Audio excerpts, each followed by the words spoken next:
Hello everyone, আসসালামু আলাইকুম। Law and কেয়ারের পক্ষ থেকে আপনাদের সবাইকে শুভেচ্ছা। আমি মোহাম্মদ নেওয়াজ শরীফ, অ্যাডভোকেট, বাংলাদেশ সুপ্রিম কোর্ট। আজকে একটি বিষয় নিয়ে আপনাদের সাথে আলাপ করব, সেটা হচ্ছে বায়না দলিল বা বায়নানামা দলিল। এখন এই বায়নানামা দলিল বিষয়টা হচ্ছে, যখন আমরা কোনো প্রপার্টি ক্রয় করতে চাই তখন আমরা এই বায়না যে দলিলটি সেটা করে থাকি। তো অনেক সময় দেখা যায় যে আমরা প্রপার্টি ক্রয় করার সময় আমাদের কাছে যখন পুরো প্রপার্টির টাকাটা না থাকে, তখন আমরা জমির মালিককে বা যার কাছ থেকে ক্রয় করব তাকে কিছু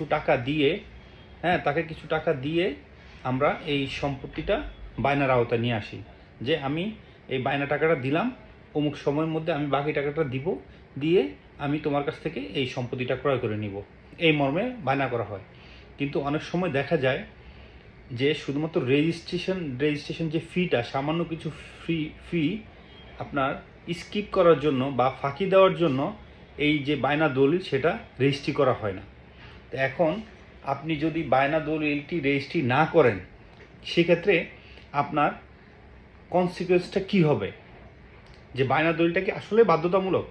জি হ্যাঁ, বায়না দলিলটি অবশ্যই বাধ্যতামূলক। সেটা রেজিস্ট্রেশন অ্যাক্টের 17 ক ধারায় বলা আছে যে আপনি যেদিন দলিল সম্পাদন করবেন, দলিল সম্পাদনের 30 দিনের মধ্যে অবশ্যই এটা বাধ্যতামূলক যে আপনাকে বায়না দলিলটি রেজিস্ট্রি করে নিতে হবে।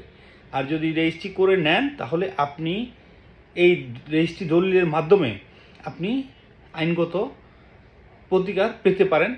সেটা সিভিল কোর্টে আপনি এই যে দলিল বলবতের জন্য বা স্পেসিফিক পারফরমেন্স অফ কন্ট্রাক্টে মামলা করে আপনি আপনার জমি, যে জমি আপনি ক্রয় করতে চেয়েছেন সেই জমি আপনি অবশ্যই পাবেন, এবং আপনাকে বাকি টাকা দিতে হবে।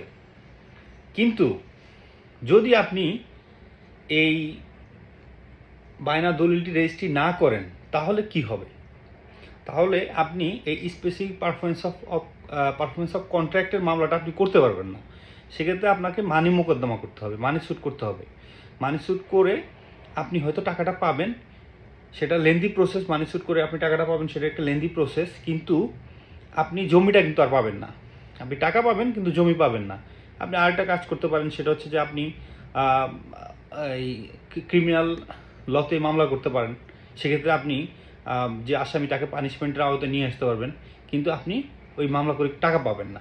তার মানে হচ্ছে যে আপনার যদি এই বায়না দলিলটি আপনি রেজিস্ট্রি করেন, সবচেয়ে ভালো ব্যাপার হচ্ছে যে আপনি টাকা দিয়ে আপনি যে জমিটি চাচ্ছেন, যে এটা আসলে আপনি কিনতে চাচ্ছেন, যেটা আপনার প্রয়োজন, সেটা আপনি ফুলফিল করতে পারবেন। তো এখন কথা হচ্ছে যে বায়না দলিল করার সময় আমরা অনেক সময় দেখা যায়, আমরা যারা বুঝি বা অনেকে আছে যে রেজিস্ট্রি করে দলিল করে, তারা অনেক সময় বুঝে যে বায়না দলিলে আমরা একটা নির্দিষ্ট সময় দিয়ে দিই, যে হ্যাঁ আমি 1 বছরের মধ্যে আমি তোমাকে এই টাকা বায়না হিসাবে দিলাম, আর বাকি টাকা আমি তোমাকে 1 বছরের মধ্যে পরিশোধ করে তোমার কাছ থেকে আমি রেজিস্ট্রি করে নিব। এখন যদি আপনারা এই রেজিস্ট্রেশন যে দলিল, এই দলিলে রেজিস্টার্ড দলিলে যদি না বলে থাকেন যে কতদিনের মধ্যে আপনি টাকাটা দিবেন আর কতদিনের মধ্যে উনি রেজিস্ট্রি করে দিবে, এই বিষয়টা যদি না বলা থাকে, তাহলে ধরে নিতে হবে, এটা আইনে বলা আছে, ট্রান্সফার প্রপার্টি অ্যাক্টের 54 ক ধারায় বলা আছে যে ধরে নেওয়া হবে 6 মাস আপনি সময়, আপনার সময় ধরে নেওয়া হবে 6 মাস, যে 6 মাসের মধ্যে আপনাকে বাকি টাকা দিয়ে আপনাকে রেজিস্ট্রি করে নিতে হবে।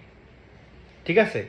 এখন আমরা অনেকে না জানার কারণে দেখা যাচ্ছে আমরা রেজিস্ট্রি করলাম, বায়না দলিলটা রেজিস্ট্রি করলাম, কিন্তু ওখানে কোনো সময় উল্লেখ করলাম না, যার কারণে 6 মাস অতিক্রান্ত হওয়ার পরে তখন একটা টাইম লিমিটের একটা প্রবলেম দেখা দেয়। তো এই বিষয়গুলো আপনারা যখন রেজিস্ট্রেশন করবেন, তখন এই বিষয়গুলো আপনারা মাথায় রাখবেন। আর অবশ্যই আপনারা বায়না দলিল অবশ্যই রেজিস্ট্রি করবেন, যাতে করে আপনারা যদি জমির মালিক বা যার কাছ থেকে ক্রয় করবেন সে যদি দিতে অস্বীকার করে, সেক্ষেত্রে আপনারা আইন আদালতের মাধ্যমে রিমিডি পাওয়ার যথেষ্ট সুযোগ রয়েছে। ধন্যবাদ সবাইকে, ভালো থাকবেন, সুস্থ থাকবেন, আল্লাহ হাফেজ।